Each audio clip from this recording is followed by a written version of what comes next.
Et bien salut à tous. Encore une fois, on se retrouve pour la suite de cette petite série de vidéos sur Antique. Aujourd'hui, c'est au tour des lithotitans d'être analysés, alors c'est parti. Balenpire. Balenpire est un grand lithotitan ressemblant à un golem cyclope démoniaque. Son corps est comme la plupart des lithotitans fait de roche, mais il est aussi fait de lave. Il appartient à Kiel, l'agent du feu de la spirale, et est l'un de ses titans les plus forts. Étant donné que son corps est couvert par les flammes, un autre titan qui l'attaque au corps à corps va très certainement se brûler et il subira donc des dégâts. Comme tout titan de feu, il peut cracher des flammes, lancer des boules de feu ou encore des anneaux de feu. Dû à sa taille, il possède aussi une force assez conséquente. Brahe. Brahe est un titan rond, grand et massif recouvert de runes antiques. Ce titan est juste une grosse brute stupide, fonçant dans le tas en tapant tout ce qu'il croise. Il appartient à Klaus et est l'un de ses titans les plus forts. Une rumeur au sein de l'organisation dit que Klaus aurait créé Brahe de toutes pièces en se basant sur le titan Metagolem. Comme Metagolem, il est fait de pierres durables et a donc une grande résistance au prix de sa vitesse qui est plutôt lente. Cerberus. Cerberus est un titan chien à 3 têtes enflammées. Il est bien entendu inspiré du chien Cerbère de la mythologie grecque qui gardait l'entrée des enfers et empêche les morts de s'échapper et les vivants de venir aider les morts. Il est l'un des titans les plus forts de Marduk, le tracker. Cerberus est un titan plutôt fort face à des titans de sa taille et porté comme Albion, Vigilante ou encore Phaeon. C'est un chien agile et dangereux, attaquant avec ses griffes et ses 3 têtes capables d'infliger de lourds dégâts avec ses morsures, comme lorsqu'il a éliminé Albion et Vigilante juste en les mordant. Comme il est fait de pierre et de feu, il possède une très bonne résistance et il a aussi des sens aiguisés. Vigilante a essayé de le poignarder en pleine poitrine sans effet. Coral Golem. Coral Golem est un autre titan dont le design rappelle celui de Metagolem. Il est le défenseur de forteresse préféré des Casterwheel, les collectionnant en grand nombre pour leur défense. Les Casterwheel ne sont pas les seuls à utiliser ces titans. Les gardiens de l'Atlantide en utilisent aussi des répliques. Au niveau de son apparence, ce qui change le plus par rapport à Metagolem est qu'il est couvert d'algues par endroits et les pièces de son armure évoquent des coraux. Comme tous les autres colosses, ils n'ont pas de pouvoir mais ils sont extrêmement résistants et encaissent très bien les attaques. Doberman. Doberman est un titan humanoïde guerrier à l'apparence de chien et en possession de Hoffman. Il revêt une armure d'obsidienne ornée de pièces en or. Il n'est vu qu'une seule fois quand Hoffman l'invoque pour défendre le château du professeur, l'ancien chef de l'organisation, contre l'équipe de Dante aux côtés des 2 undergolems du chien du professeur. Malgré sa grande taille, il est un titan plutôt rapide et agile, brandissant une longue lance pour le combat rapproché. Il doit d'ailleurs être l'un des titans combattants au corps à corps le plus doué de tous. Bien entendu, grâce à son armure, il possède une grande résistance également. Ifrit King. Ifrit King est un puissant titan à l'apparence de Jin basé sur le feu et est le titan le plus puissant de Kiel. Il ressemble à une sorte de démon sur le haut de son corps avec une tornade de feu à la place des jambes.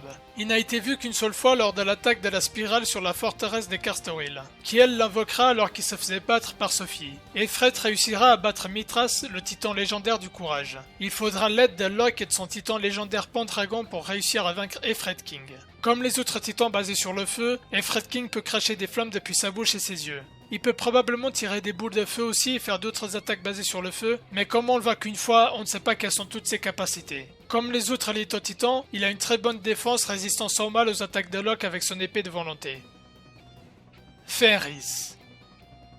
Fenris, le puissant loup sauvage, est un titan à l'origine des mythes autour des loups-garous, mais probablement aussi de Fenris de la mythologie nordique puisqu'il était enfermé dans le temple de Thor. Il était donc le titan du dieu nordique de la foudre jusqu'à ce qu'il soit retenu par les gardiens de Thor, tirant son énergie du temple pour rester actif hors de son amulette pour garder l'endroit. Le seul moyen de le vaincre lorsqu'il se trouve dans le temple, c'est d'utiliser la corde de Gleipnir et de l'attacher jusqu'à ce qu'il retourne dans son amulette. Dans la mythologie nordique, c'est Tyr, le fils d'Odin, qui attache Fenris avec la même corde. Ce titan est très puissant et sauvage, presque indomptable. Il est rapide et féroce comme un loup et ses sens sont très aiguisés. Il n'a cependant aucun pouvoir magique et attaque uniquement avec ses pattes avant ou des morsures. Il deviendra le titan préféré de Montaiu après que Dante le lui ait donné. Gargoule. Gargoule est un titan plutôt puissant et redoutable. C'est lui qui a inspiré les différentes légendes et statues des gargouilles en France. Ce monstre était connu pour semer la peur chez d'autres créatures maléfiques. Les Français ont donc mis des statues de gargouilles sur leur toit pour les éloigner. Gargoule est entièrement fait de pierre, ce qui lui donne donc une protection naturelle très résistante. Sa mâchoire est puissante et peut cracher des jets d'eau à haute pression ainsi qu'aspirer l'eau dans l'air ou dans les rivières. Il peut également manipuler l'eau d'une certaine manière en créant par exemple des tourbillons dans l'eau. Ses mains se finissent par des griffes en pierre assez tranchantes et il attaque aussi avec sa queue robuste. Jokul. Les titans Jokul sont des monstres qui ressemblent à des trolls de glace sournois des régions nordiques et sont à l'origine de la légende de Jack Frost, l'elfe de l'hiver. Les titans Jokul ont été pratiquement oubliés de l'histoire en grande partie à cause d'un chercheur fou connu sous le nom de Quinton. Il était obsédé par les titans Jokul et parcourut le monde afin de collecter chaque amulette de Jokul qu'il pouvait trouver. En vieillissant, Quinton est devenu un ermite vivant dans les Carpates. Après presque 2000 ans, le professeur découvrait la grotte où étaient enfermés des dizaines de titans Jokul actifs et en colère. Après une bataille de 5 jours avec la horde de Jokul, le professeur donnera les amulettes à ses plus fidèles agents. Ce titan n'utilise aucune arme et ne possède aucune attaque magique. Il utilise simplement ses poings, cornes et griffes pour attaquer. Roi Basilisque. Le roi Basilisque est un titan légendaire capable de transformer ceux qu'il voit en pierre d'un simple regard et son souffle est toxique pour ses ennemis. Sa légende est connue partout, que ce soit en Europe, Amérique ou en Afrique. Tous les chercheurs et même les non-chercheurs avaient déjà entendu parler de l'histoire du Basilisque et de sa capacité à tuer à distance d'un simple regard. Son dernier chercheur a caché son amulette à Vienne en Autriche, dans un réseau de catacombes protégé par une statue à son effigie qui était elle aussi piégée et qui pouvait aussi transformer les gens en pierre. En raison de sa longue période sans être lié à un chercheur, le roi Basilisque est particulièrement difficile à contrôler, mais Zalia réussira à se lier avec lui et il deviendra son titan le plus puissant. Comme dit plusieurs fois, il peut transformer ses ennemis en pierre et les faire redevenir normal s'il le veut, ou si on l'ordonne de le faire. Cependant, comme pour Medusa, son regard peut être contré avec Kagami, le miroir magique qui reflète son pouvoir contre lui. Autrement, ses ailes lui donnent plus d'agilité et lui permettent de voler, et sa queue lui sert aussi en combat rapproché. De plus, son souffle est venimeux et il a une capacité naturelle qui est le regard terrifiant qui sert à terroriser ses adversaires. Métagolem. Métagolem est un titan très connu de la série, très puissant également. Il fait partie de la grande famille des golems comprenant les Coral Golems, les Under Golems dont on parlera juste après, Brae et Chain Golem, qui est un titan dont on parlera pas, du moins pas tout de suite puisqu'il n'apparaît que dans les comics dérivés de la série. L'apparence de Métagolem fait d'ailleurs penser au fait qu'il serait le roi des golems, puisque sa tête est en forme de couronne, il a une cape rouge, il est presque vêtu comme une royauté, ce qui me laisse penser au fait que Métagolem est le plus puissant de golem et peut-être même le premier golem à être venu au monde. Bien entendu, il a inspiré les différentes légendes entourant les golems, créatures d'argile douées de vie. D'après les légendes, un chercheur faible a invoqué un métagolem, mais incapable de le contrôler, le golem a pratiquement réduit une ville en cendres. Le métagolem est devenu connu notamment à Prague où il était connu pour avoir défendu les juifs à une certaine époque. Jodisler trouvera une amulette de métagolem et la cachera dans un vase à Prague. Étant très grand et fait de pierre, ce titan a une résistance hors norme et est souvent utilisé comme bouclier pour une retraite stratégique, ou juste pour décimer ses adversaires lorsque les combats deviennent difficiles. Il n'a aucun pouvoir magique et sa puissance lui vient uniquement de sa force physique. Cependant, vu qu'il est très lourd, il est aussi très lent. Face à des petits titans et moyens titans, il est quasiment inefficace et sera plus utile face à des titans de sa trempe. Midnight Rook. Midnight Rook est un petit titan oiseau volant comme Solwing mais fait de pierre et utilisé par les trackers de la spirale, notamment Marduk. Il possède à peu près les mêmes capacités que Solwing, si ce n'est qu'il est un peu plus résistant que ce dernier. Avec son poids, on pourrait penser qu'il est plus lent que Solwing, mais pourtant il n'est pas beaucoup plus lent. Avec ses griffes et son bec acéré, il est un excellent combattant pour aider les chercheurs dans des combats et pour traquer leur proie. Nordrake.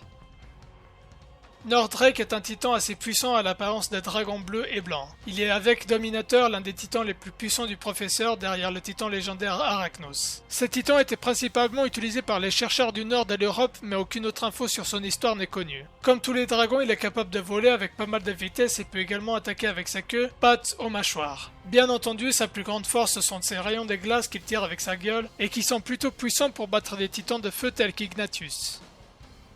Sentry Triclops. Les Triclops sont des titans puissants souvent utilisés comme gardiens pour garder des secrets ou surveiller des objets. Ils ressemblent à des golems de pierre bien qu'assez différents de Métagolem ou Undergolem. Les Sentry ont notamment été utilisés par Nostradamus dans son musée pour garder secrète une pièce dans sa tour qui contenait un objet assez important, le monocle divinatoire de Nostradamus. Par le passé, Zalia a combattu un Triclops dans l'atelier de Nikola Tesla. Sa puissance et sa défense sont telles qu'il est capable de rivaliser avec un titan légendaire. Même s'ils sont très forts physiquement et résistants, sa capacité la plus puissante est l'esquive précognitive, qui lui permet de voir quelles attaques un ennemi va faire avant qu'il ne les fasse. En gros, c'est comme s'il voyait un peu dans l'avenir. Undergolem.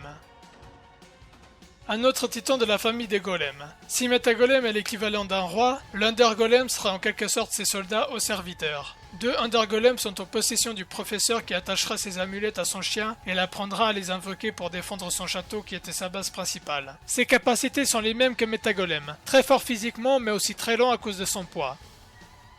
Ymir. Ymir le géant est un titan glacial colossal utilisé par les gardiens de Thor pour protéger le temple de Thor et le marteau de Mjolnir. Il est si fort et puissant que les gardiens de Thor sont obligés d'utiliser une incantation afin de l'invoquer. Ymir a inspiré la légende nordique du premier géant des glaces également connu sous le nom d'Orgelmir. Il est le père de tous les géants et aurait combattu Thor et Odin autrefois. Dû à sa taille colossale, il est très lent et maladroit, ce qui fait qu'on peut le tenir à distance en courant. Sa grande force réside dans sa création de créatures de glace terrestres volantes qui le servent et combattent à sa place. Autrement, il n'a aucune attaque particulière. Même s'il paraît impressionnant à première vue, dites-vous que Sentry Triclops est plus puissant qu'Ymir et que statistiquement Metagolem est à peine plus faible que lui. Voilà donc qui conclut cette nouvelle vidéo sur les lithotitans d'Antique. Alors quel est votre titan préféré parmi les lithotitans? Dans mon cas, c'est Metagolem et Fenris qui m'avaient le plus marqué et que je trouvais vraiment stylé. Bref, la prochaine fois on s'attaquera aux mésotitans. J'espère que cette vidéo vous a plu, mettez un pouce bleu et abonnez-vous si c'est le cas. On se retrouve bientôt pour une nouvelle vidéo et à la prochaine.